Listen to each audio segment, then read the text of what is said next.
એક બાજુ unity March ચાલી રહ્યું છે, એટલે કે પદયાત્રા. સરદાર વલ્લભભાઈ પટેલની 150મી જન્મ જયંતિની ઉજવણી આખા દેશમાં થાય, મોટી ભવ્યાથી ભવ્ય આખા વિશ્વમાં ન હોય એટલી મોટી સરદાર સાહેબની પ્રતિમા છે, એસઓયુ સ્ટેચ્યુ ઓફ યુનિટી. અને બીજી બાજુ આવી દુર્દશા એ જ મહાપુરુષની, જેને લોખંડી મહાપુરુષ તરીકેનું ટેગ અને જેના નામે આટલા બધા કાર્યક્રમો થાય છે. શહેર નજીક હરણી અને હરણી પાસે તલાટી ઓફિસ આવી છે, ત્યાં સરદાર વલ્લભભાઈ પટેલનું એક પ્રતિમા છે, ત્યાં એક તેની મૂર્તિ કહેવાય. અને એની દુર્દશા જોશો તો સાચા અર્થમાં લાગે છે કે શું આપણે તેઓની 150મી જન્મજયંતિ સાચા અર્થમાં ઉજવી રહ્યા છે.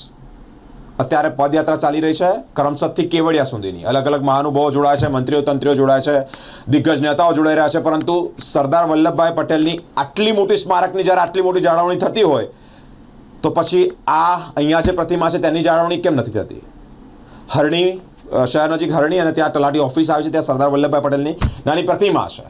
એની દુર્દશા જોશો તો આપ પણ અચંબામાં પામશો. કોંગ્રેસ પ્રમુખ ઋત્વિજ જોશી હનુમાનજીના ત્યાં બાજુમાં મંદિર છે, ત્યાં દર્શન કરવા માટે પહોંચ્યા છે અને અહીંયા જે પ્રશ્નાર્થ છે તે ઊભા કરી રહ્યા છે, કારણ કે સાફ સફાઈ પણ નથી જળવાતી. આ જે મૂર્તિ છે, જે પ્રતિમા છે, તેની પણ દેખરેખ નથી થતી. અને એક પ્રશ્નાર્થ વચ્ચે સરદાર વલ્લભભાઈ પટેલની સાચી જન્મજયંતિ ત્યારે ઉજવાય જ્યારે આ પ્રતિમાનું સાચા અર્થમાં સાર સંભાળ થાય, આ પ્રતિમાની જાળવણી થાય અને આજુબાજુ ક્લીન થાય, તેવા અનેક આક્ષેપો કરવામાં આવ્યા છે.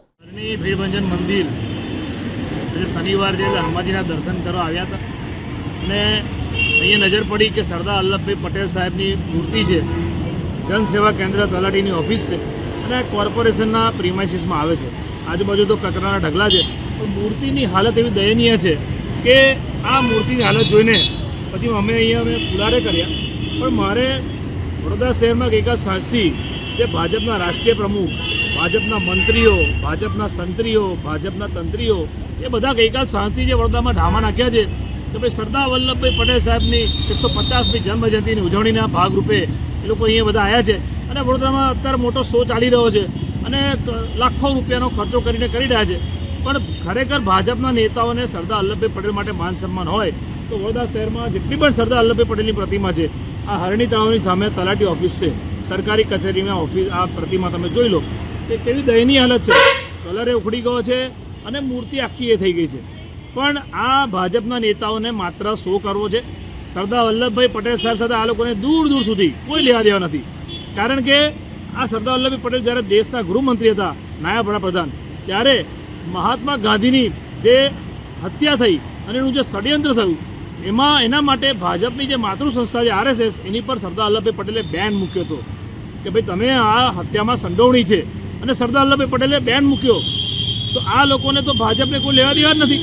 કારણ કે સરદાર વલ્લભભાઈ પટેલનું નામ આ લોકો હંમેશા એટલા માટે લેતા હોય છે કારણ કે એમનો ઇતિહાસ એવો ગૌરવશાળી છે નહીં. એમના કોઈ એવા નેતા છે નહીં કે જે દેશની આઝાદી માટે લડ્યા હોય, દેશને આઝાદી આપવા માટે કુરબાની આપી હોય. એમના જે નેતાઓ હતા એ તો અંગ્રેજોને ચાપલુસી કરતા હતા, અંગ્રેજોના મુખબીર હતા, પગાર લેતા હતા અંગ્રેજો પાસેથી.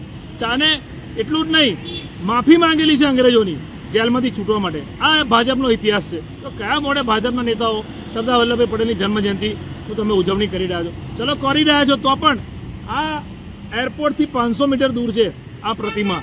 તો હું આ ભાજપના રાષ્ટ્રીય પ્રમુખ અને ભાજપના જેટલા મંત્રી સંત્રી આવ્યા છે બધાને આમંત્રણ આપું છું કે તમે આવો અને સરદાર વલ્લભભાઈ પટેલની આ પ્રતિમાને નવી પ્રતિમા બનાવો કે જેનાથી અહીંથી આવનારા જનારા લોકો પણ એક ગર્વ મહેસૂસ કરે અને સરદાર વલ્લભભાઈ પટેલને પણ માન સન્માન મળે.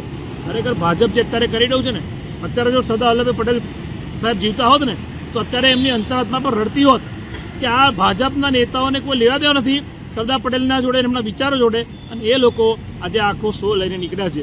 દુઃખની વાત એ છે કે આ વડોદરા શહેર જે રાજવી પરિવાર છે, મહારાજા સયાજીરાવ ગાયકવાડનું વડોદરા આપણે કહીએ, આ સરદાર વલ્લભભાઈ પટેલ સાહેબે રાજા રજવાડાઓને એકત્ર કર્યા અને આ દેશ બનાવ્યો, દેશને આઝાદી અપાઈ.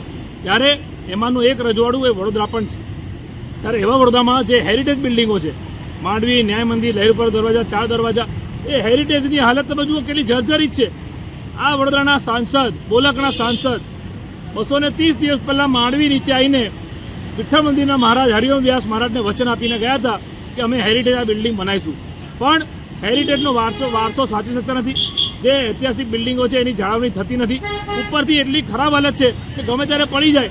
તો સરદાર વલ્લભભાઈ પટેલને ખરેખર તમે માન સન્માન આપવા માંગતા હોય તો સરદાર વલ્લભભાઈ પટેલ સાહેબ, જેમને દેશ માટે રાજા રજવાડાઓને એક કર્યા હતા. ત્યારે આ રાજવી પરિવાર જે રજવાડું વડોદરા છે તો એને જે આપેલો વારસો છે એ તો સાચવીને બતાવો. હું વડોદરા સાંસદને ભાજપના નેતાઓને કહેવા માંગુ છું, પણ એ લોકોની ઈચ્છા શક્તિ નથી, માત્ર રાજકીય ઉપયોગ કરવો છે સરદાર વલ્લભભાઈ પટેલ સાહેબના નામનો. બાકી એમની કાયરીને કરણીમાં આસમાન જમીનનો ફરક છે.